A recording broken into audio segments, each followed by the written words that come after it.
Welcome to the Morris Churka Show, a humor broadcast where we hear the thoughts of experts to help you laugh more and live life more fuller. Hello, everybody, and how are you doing? It is such a great pleasure to have Lisa Dare.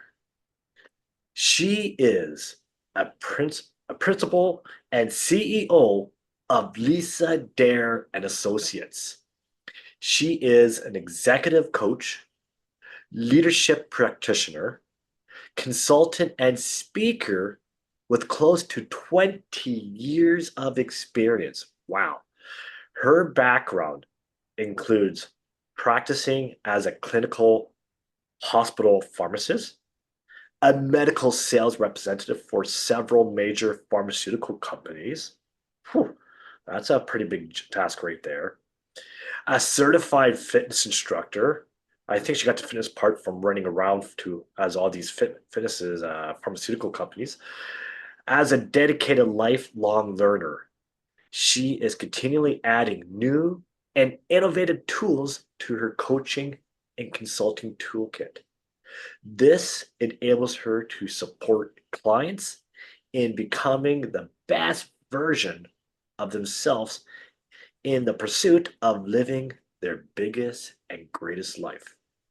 In addition, in her business pursuits, she is a very loving and caring caregiver to her mom and continually learns to how to juggle priorities between work and personal life. And don't we all need to learn how to juggle that? Everybody, let's welcome to the show, Lisa Dare. Well, thank you, Morris. You made that sound so much better than when it's on paper. Well, the truth of the matter is, we had a nice little conversation before this show here, and you really helped brought the energy out of me. So thank you, Lisa. Anytime. Don't be asking. So, yeah, please tell me a little more about what you do there, because you sound like you got a whole buffet of experiences and responsibilities. Like, wow. Well, it's interesting because I like the word buffet, by the way, because I love food. So, yeah. Well, and I think I think it's the state that many people are in right now, right? They are managing a whole bunch of different moving parts in their life. I think people use the word overwhelm a lot, right? I don't know if you hear that, Morris, but people are saying like, I'm overwhelmed, right? I'm struggling, right?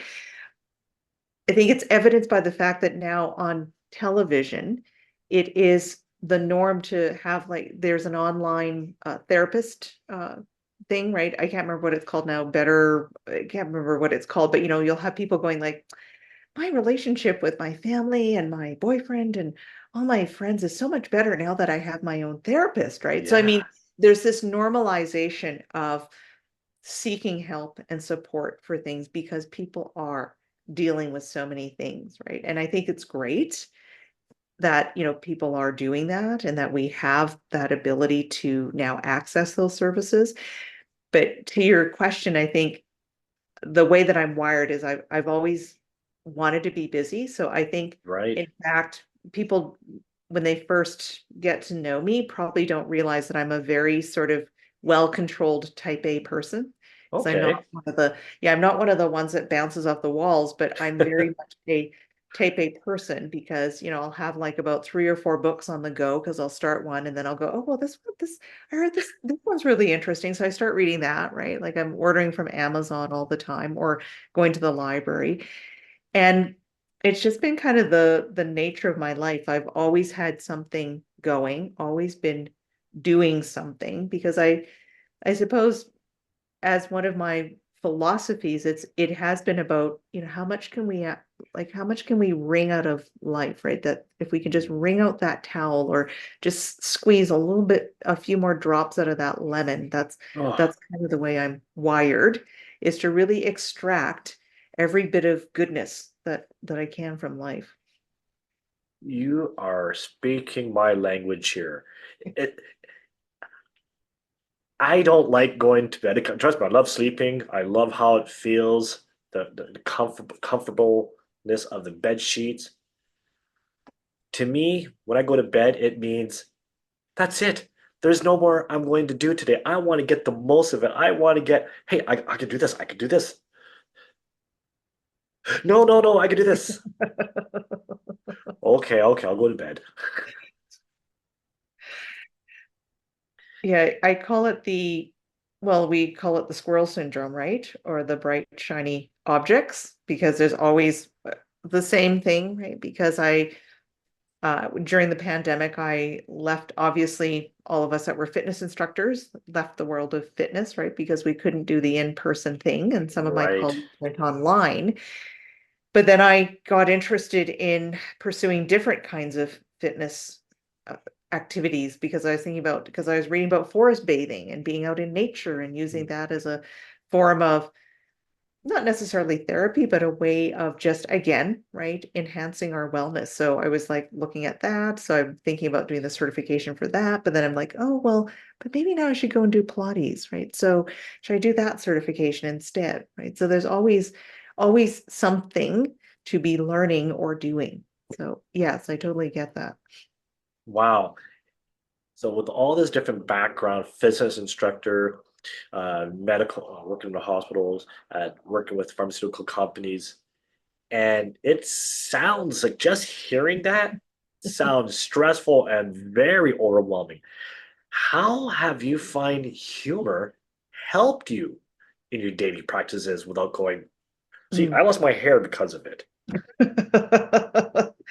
Well, I was thinking about this before I came on the show, Morris, and it actually did a lot of this when I thought about humor started when I worked as a pharmacist because you're right. I worked in a acute care hospital, which meant we had STARS, which is our shock, what is it? Shock trauma air rescue, right? So we Right. had the chopper coming in. So we had like major traumas that would come in and you Oh, deal with very serious things, right? Because the hospital I practiced at was located in the inner city, right? So you saw tragic oh, cases with patients coming in. And honestly, it wasn't about being disrespectful to the patient, but sometimes you needed to break up the levity, just have more levity and just break up the overwhelming emotional mm, drain that doing that job could bring, right? And I worked in ICU,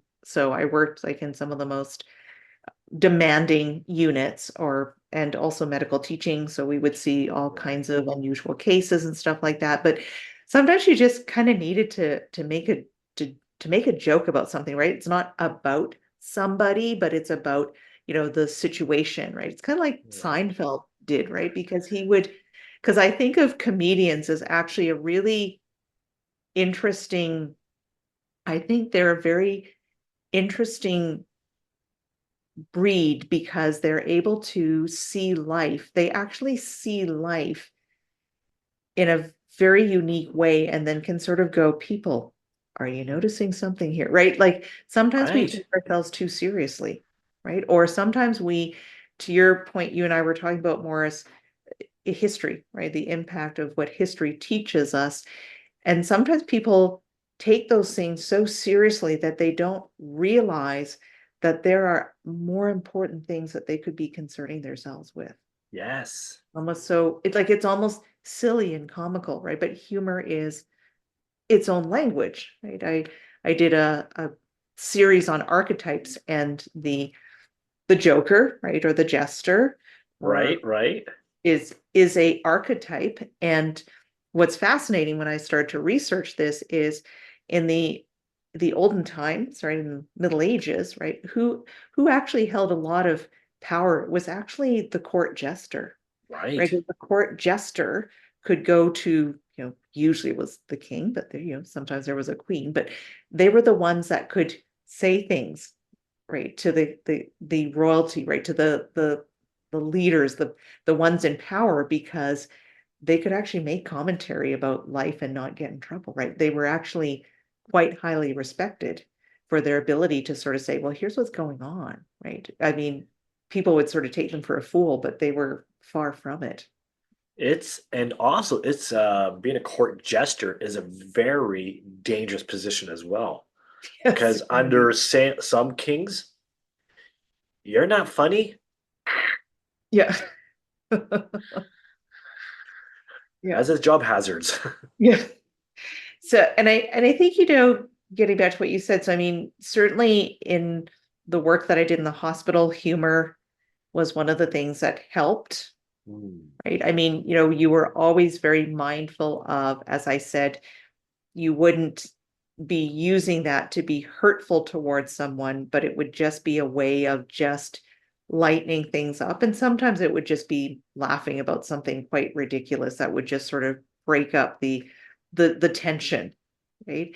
And I do also see that when I was growing up, I used humor a lot, but what's interesting now as a coach, what I realize is sometimes you'll see people using humor as a way to deflect. yes. And so sometimes people will be using humor as a way to shield oneself, right?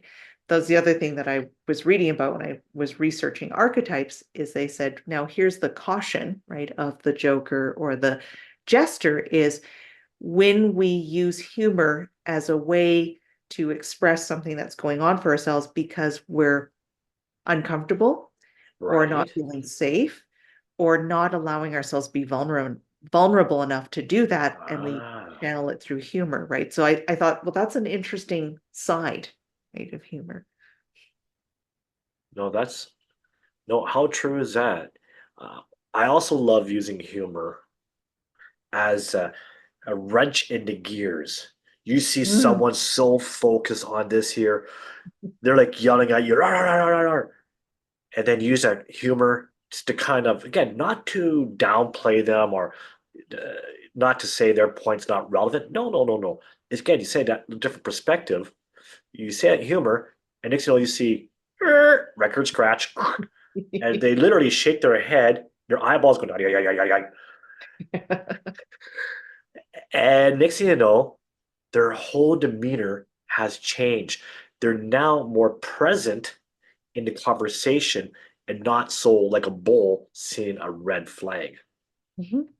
Yeah, absolutely. I think, the one thing about humor as well is it it can actually be a connector, right? Because humor can be quite universal. I Yes. mean, years ago, Mr. Bean, right, was very Oh, popular, but no one had to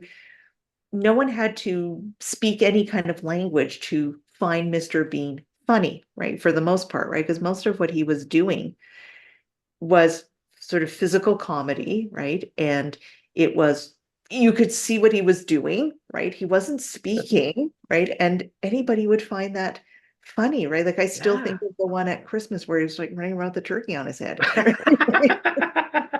I love that episode. I love it. And so I think to your point, Morris, there are certain things that are very universal, and humor is one of those things, right? Humor is something that can connect people. It's a language that we can share, which doesn't require us to know the other person's, like, we don't need to speak the other person's language to connect through Right. humor.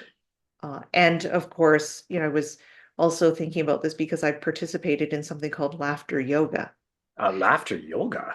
Yes, there is laughter yoga. So again, right, it's been shown that laughter, right, humor, right, is something that actually contributes to our sense of wellness, right? So it releases endorphins, right? In a very Is natural way, right? And so it can be something that can be part of our wellness routine. so is laughter yoga is where someone does a position and because it's funny, we all laugh at them? No, I know that's not true. Yeah. No, not quite. There are people that are certified in this that will just start with a laugh of some sort, right? And I mean that's the other thing too, right? Everybody laughs differently. Yes. Yes. And to recognize and learn that is extremely hard for the first time. You get the person where they're flat on the ground laughing, and you just said, hi. Like, what's so funny? I don't get it. And you get the other person, they're like, I kid you not, I told a Royal Canadian Mounted Police officer a joke. He goes, hmm. Goes to the partner, he goes, you got to hear this. This is funny. I was like, what? There was zero reaction, but yeah, he found it funny. Yeah, it's an interesting thing, right? Because they've actually done all kinds of research on what is funny, right? And how is funny interpreted, right, in the Okay. brain. So, but getting back to what you said about, how does this impact in terms of, or how's it shown up in my day to day? Like, my whole family, what we discovered is that my siblings and I have very dark sense of humor, which not everybody appreciates, right? It's kind of that Monty Python type of humor, right? Which is sort of witty, it's a little bit, right, sarcastic, and not everyone gets it. So to your point, sometimes people sort of go like, well, like, I don't get that, right? But the people who do, right, then they're like in your tribe. Then you're like connected to them for life. So dark humor is not telling jokes in the dark? No. No.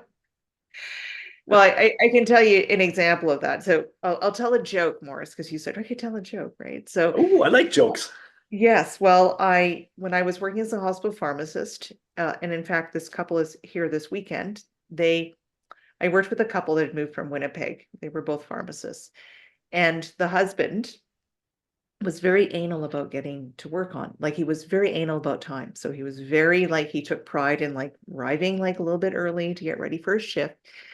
So, and they had just moved to the city recently, and they were using the C train to get to work. Okay. And he came in one day. I was working the day shift, and he came in on the night shift. He was a little bit late, and he looked quite flustered. And I said, "Are you okay?" And he's like, "Oh my God, like I got on the wrong C train." Right. And I was like, "Ooh." And then he like was going the wrong way, and he had a red and white striped shirt on. So I said, "Oh," I said, so what's happening, John?" I said, "Are you late from your job at the Colonel's?" And of course, he knew right away what I meant, but everyone else was like, "I don't get that." Because it's like, well, and he knew because he had that red and white shirt on, and it was just like, because I told it to my husband, he goes, "I don't get that." And I said, the bucket? I said, "Have you ever seen the KFC bucket? It's red and white, honey." Yeah. It's like, oh, right. But John got it right away, right? So that's that kind of humor that not everyone gets, but he knew right away what I was And saying. in one sense, it's even more funny because you get the joke and you know in the back of your head that a lot of people are probably looking at you going, what are they laughing at? And because they're questioning it, you laugh even more. Yeah, but I do have one that will probably appeal to, it will have more public appeal, which is, people talk about how polite Canadians are, right? Yes. So how does a Canadian yell fire? Is it warm in here? Because they're so polite. And Yes. on that note, everybody, we're going to take a quick break here and we're going to hear more about how amazing Lisa is. We'll see you back after this break. Hello, my name is Lisa Dare, and I'm an executive coach and leadership practitioner. And for almost 20 years, I've had the privilege of working with leaders from all ranks and various industries in helping them to create transformational change in their organizations. I work collaboratively alongside my clients as a thought partner and advocate to help them achieve their goals and, in the process, become the best version of themselves, both in their personal and professional lives. And I look forward to an opportunity to meet with you and discuss how we might do that together. Welcome back, everybody. Isn't Lisa amazing? Come on, just look at her. Like, you got to give her a big round of applause. Look at that smile there, right? And Lisa, the amount of knowledge that you carry, like I know we're just scratching the tip of the iceberg. You're giving all these little nuggets here and here and clues that we can deep dive into one category. And which is, I'm very flattered to have you on the show here to learn about this here. Right. Um, with your clients, how have you noticed how humor helped them? Hmm. Well, I think, you know what, it definitely, I think for one, um, on the one hand, I think what it does is it allows, again, I really do, I've really come to realize that humor is another language. And sometimes the ability to laugh at oneself can be very therapeutic in the Yes. sense of, well, if I can laugh at myself, especially as a leader, I'm giving permission and inviting others to be able to, right, embrace all of themselves, I guess is what I'm trying to say. Because I think, when we go to work, we tend to kind of have the, Brene Brown calls it the armor, but we have like the suit, right? That's the work outfit. But the reality is the same person goes everywhere, right? It's just that Yeah. we are choosing sometimes very consciously what suit, what mask, so to speak, right? What persona to present. And sometimes that ability to laugh at oneself or to create levity in the environment is something that Right. actually creates a greater sense of safety for people to step into, right? It, like, to your point about the RCMP officer, right? It's like, oh, okay, like I had no idea you think that was funny, right? Because there's something about, I think, when you can use humor as a way to soften the environment or to create something that feels a little bit more inviting. And in the work that I do, we talk a lot about psychological safety. And I think one of the Yes. things that humor can Yes. do is create a Yes. greater sense of safety. Yes. Yes. And that is, I was actually just thinking of that before you said that, is people want to be seen, people want to be heard, people want to be valued. And because of this conversation, the fourth one is people want to feel safe. Mhm. If you don't get those, right, the person that reacts out or they hide, they close up, they suppress, or with the humor, because of that release, another way people release is through anger to get that out. And we all know that anger is not that great. It hurts them, it hurts other people, Mhm. and it closes other people up because they don't feel safe. People are panicking who do that. So And I think humor is also one of the things that is our, can be a channel and a way of accessing our creativity. yes, So again, right, we are actually creative beings, even those that don't see themselves as creative, they are, right? It just shows up differently for people, right? Scientists are actually creative, right? They have to be to actually be able to come up with different theories and test those theories and yes, so forth, right? Because every organization wants to be thinking out of the box, right? But how do you do that, right? Well, sometimes you need to give people that a different kind of context or a different platform, right, to get into to actually be able to engage their curiosity and their creativity. Right? So, yeah. But when you look out the door here, every single thing, this shirt, this headset, this mic, the window behind me, the plants, even though those are virtual plant and but even still, those are all a result of somebody's creativity. And the humor is like giving the persons a license to feel free to be like a child, to explore, to see, hey, if I put this up my nose, what happens? Okay, maybe not. We all know. But right, but we get to explore. We have that curiosity.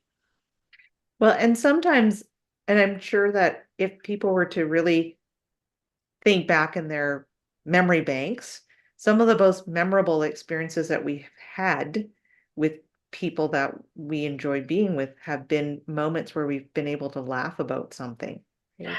And have a good giggle. right? It's just like, yeah, like it just, and I think to your point, it's a way of transforming emotion and energy into something that is much more, I think, constructive than Right. destructive, right? Because as you said, yeah, we can choose to be a lot of different ways, and anger can be very destructive, right?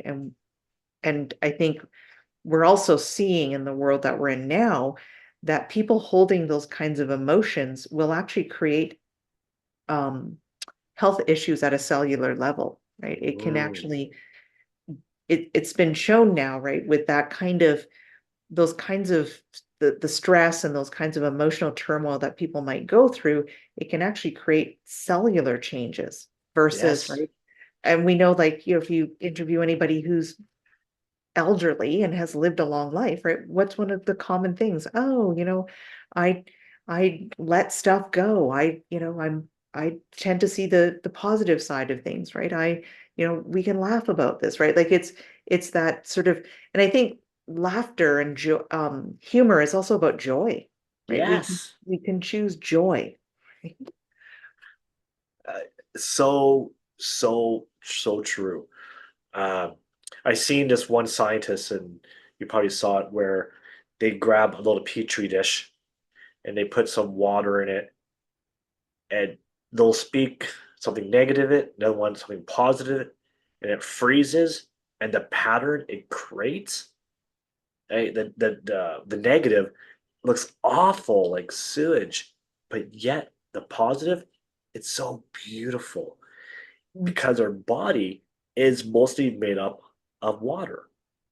And when you speak positive, you're right, it changes us on a cellular level to, yeah, that's literally why it's called uplifting.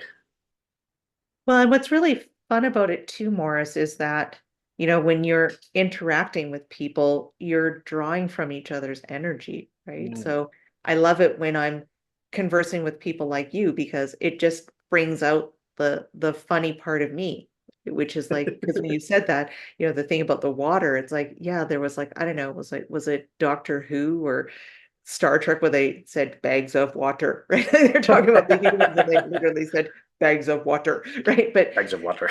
yeah.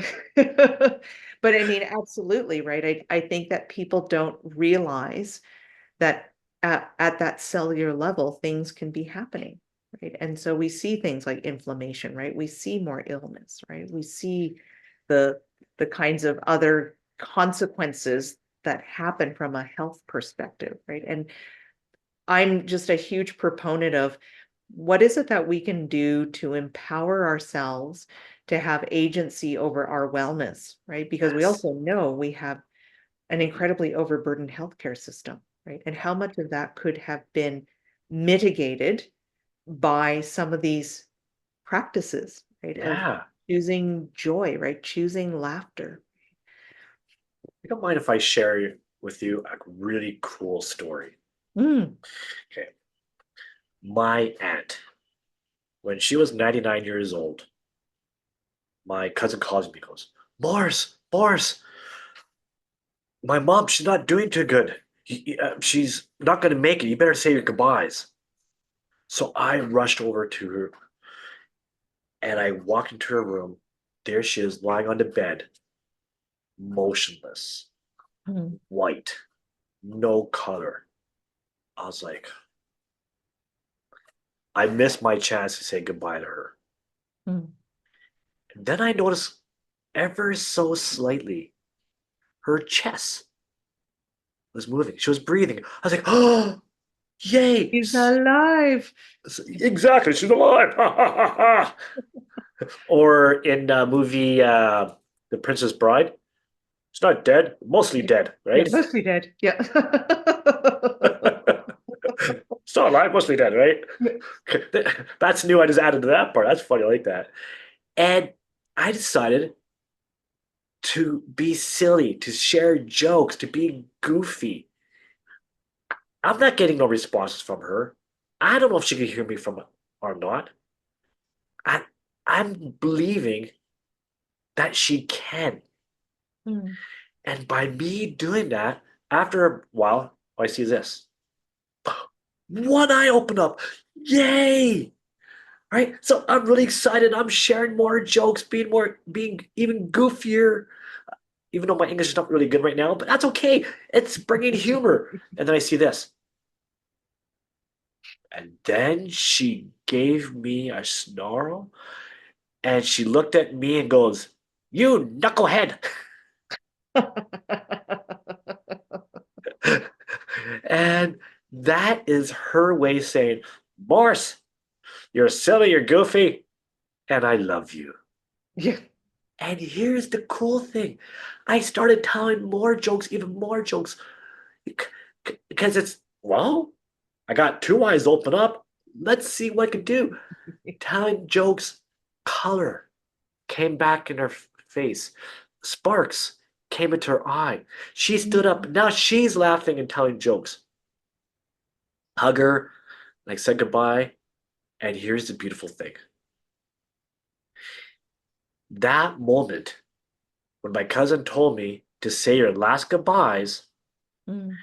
that humor had added 5% onto her life. That's right. She Wow. lived to 104 years old. Oh my gosh. That's such an amazing story. That's so incredible. So I get it what you're saying, how it changes people on a cellular level, how you've probably seen before where their bodies like literally not even existing, how they're alive, but their mind. And when they have that joy, it's like the Black Knight and Monty Python. Got no legs or arms. That's okay. I'll bite your ankles. I will still live. Come on, life. Yeah. Bring it on. Yeah. I dare ya. Come back, you coward. Yeah. That's such an amazing story. That's so incredible. Thank you. Yeah, because we just don't, and I think to your point, we don't realize the influence and impact we're having on everyone around us, right? Yes. Whether we know them or not. I think about there's a quote from Carl Sagan, and essentially what he said was, what are we if not this, the sum, our lives are about the sum influence that we have on others, right? Mm. That's all there is, right? And so we can choose, right, to impact people negatively, or we can choose to influence people and ourselves, right, differently. In one way, shape, or another, if people may admit it or not, everybody wants to feel loved, right? And, and I understand some people never had a good definition of love, right? Or what a good home and loving parents or loving siblings or loving community. And what with humor, I like it. It's like a knife that cuts Mm. right through that. Of course, good humor, not insulting or belittling, but good, uplifting, wholesome humor cuts right through that, right to the soul of them and say, "Hey, you're alive. It's okay. And you're loved." Yeah. That is so very true, right? If we were all to be honest with ourselves, that's what we seek, right? And when we feel like we are loved, then we feel accepted. We feel like we have a place where we belong, and then we are able to contribute, right? And then we also have permission to fail, which, is part of the human condition, right? Because none of us are perfect, right? Humans aren't perfect. But when we can embrace all of that, all parts of ourselves, and feel like that's completely accepted, isn't that Yes. kind of what, life is about, right? Oh, absolutely. Absolutely. We all want to feel belong. Human nature by design is all about community. All right. It's either we connect physically or we connect on the computer through social media groups or through groups or video gaming. And there's another reason why people watch so much TV or read books or listen to audiobooks is because they feel like they're part of it. They feel like they're in that story. Yeah, and it's interesting that you say that because I'm still a science geek, and there's actually research that shows reading fiction actually helps people to be more empathetic, Ooh. because it is exactly what you said.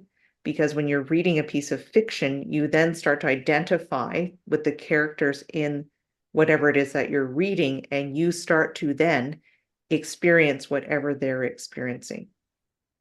And there's a Yes. really there's a great book by Matt Haig. It's called The Midnight Library. It actually is based on, it's fiction, but it's Okay. a story about a young woman who she contemplates taking Yeah. her own life Oh no. because, she's had a very difficult time. But as that's happening, she ends up being in kind of this limbo place where it's a library, and she actually gets to experience what it would have been like to live different stories of her life had she made different decisions, Wow. choices. So it's kind of cool, right? I don't want to give too much away, but No, that's okay. it's actually been one of my favorite books because that just when you said that, it kind of reminded me of that. Like, yeah, like we're all right. We're all telling ourselves different stories. Oh my goodness. And Lisa, that is incredible. And speaking of stories, everybody, right? I so appreciated hearing all your knowledge. I wish we had more time because I'm just like eating all this up. It's like more, more, more, more. And so, Lisa, I really appreciate your wisdom, your sense of humor, and also giving more scientific facts behind why humor is so important. Um, I gotta, since you shared a joke, I want to share a joke with you, All since right. it's medical. Last year, I got hurt playing peekaboo. Yep. Yeah, they put me in the ICU.